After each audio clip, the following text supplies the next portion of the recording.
異様な万能感に包まれた青年の次の標的は、終始青年に冷めた態度をとっていたシンデレラだった。お前、俺をバカにしてただろ。青年はシンデレラの手首をつかむと、先ほどまでラプンツェルと寝ていた部屋へと強引に引きずり込む。今から思い知らせてやるよ。女なんて所詮男の食い物だってことをさ。青年に押し倒されながらもシンデレラはにっこりと笑い、反対に思い知らせてやるよ。男は女の食い物だってね。青年の股を思い切り蹴り上げた。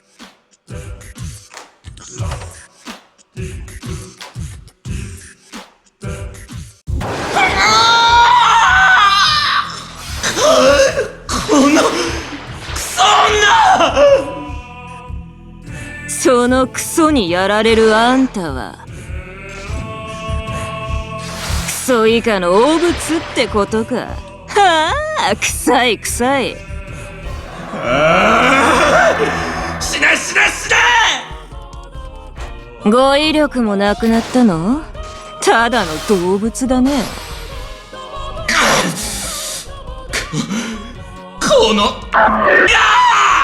ほら、うざいからもう死ぬね。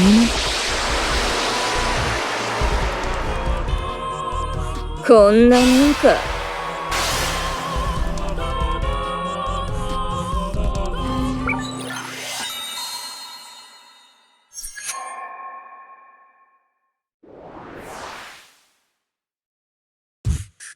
何も殺さなくてもよかったのに。生きてても男として意味ないよ。弾潰したからね。そうなの？じゃあもういいわ。あっさりと青年を諦めたラプンツェルと共に、シンデレラは駅へと向かった。とりあえず、もう一度自分たちが現れた場所に戻って、いろいろと調べてみる必要があると考えたのだ。おぼろげな記憶をたどって、駅へと着いた二人の前に、タイミングよく電車が到着する。その中には、青年と同じように、狂気に駆られた大勢の若者たちが、みっしりと詰め込まれていた。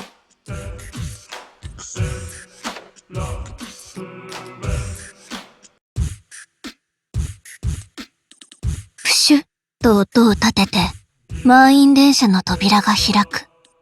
すると、若者たちが雪崩のようにしてホームに飛び出てきた。相当詰め込まれていたのだろう。電車の中には、潰れた死体も見える。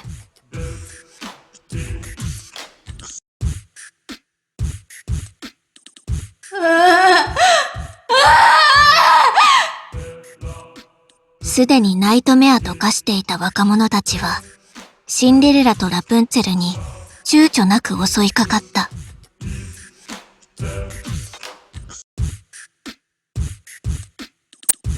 ほら、あんたの好きな男がいっぱいだ。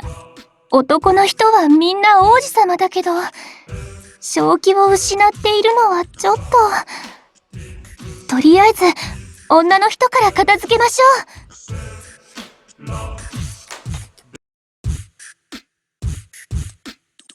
う。ネット使えない老人、死ね。未だにファックスとか、バカなの？上司の隣にハンコを押すときは、お辞儀するように押せ？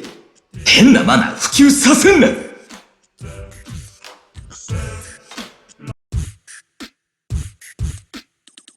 でいいじゃん。なんで電話？いちいち紙に印刷すんな。スマホの使い方を何度も聞いてくるな。適当に触って覚えろよ。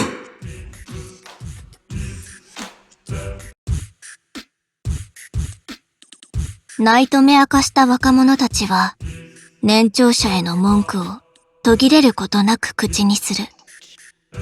どうやら相当不満が溜まっていたらしい。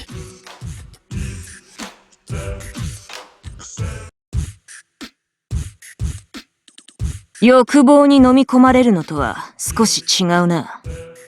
不満、嘆き、それによるストレス。これらがトリガーになって暴走してる。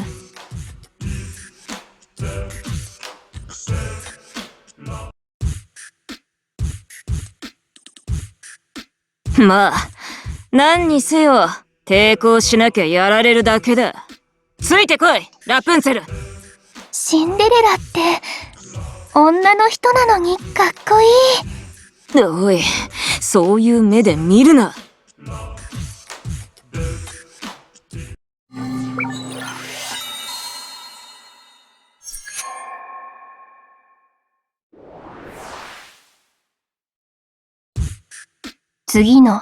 次の電車も、満員のボートを乗せてきた。どうやら都心の方はかなり危険な状態になっているらしい。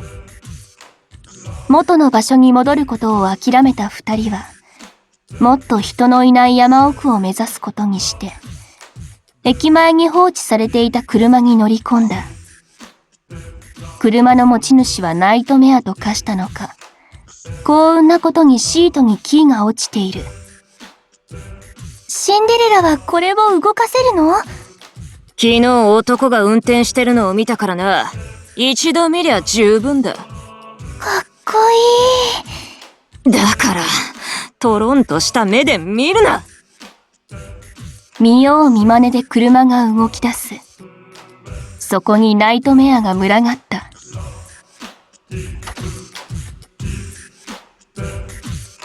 邪魔くさいね。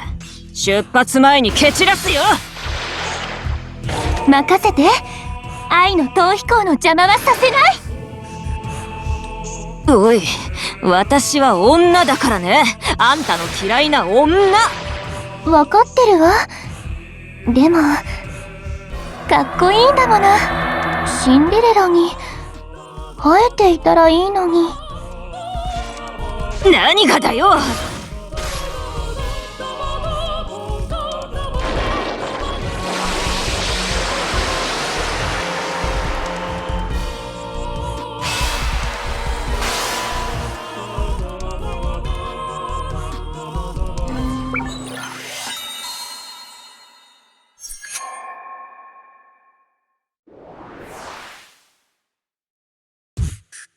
ナイトメアを引き殺しながら、車は無事駅前を脱出した。少し疲れました。あれだけの数は、さすがにね。二人を乗せた車の中に、しばしの安堵と無言が訪れる。そうして車は道なりに進み、ガソリンが心もとなくなる頃にたどり着いたそこには、巨大なダムがそびえ立っていた。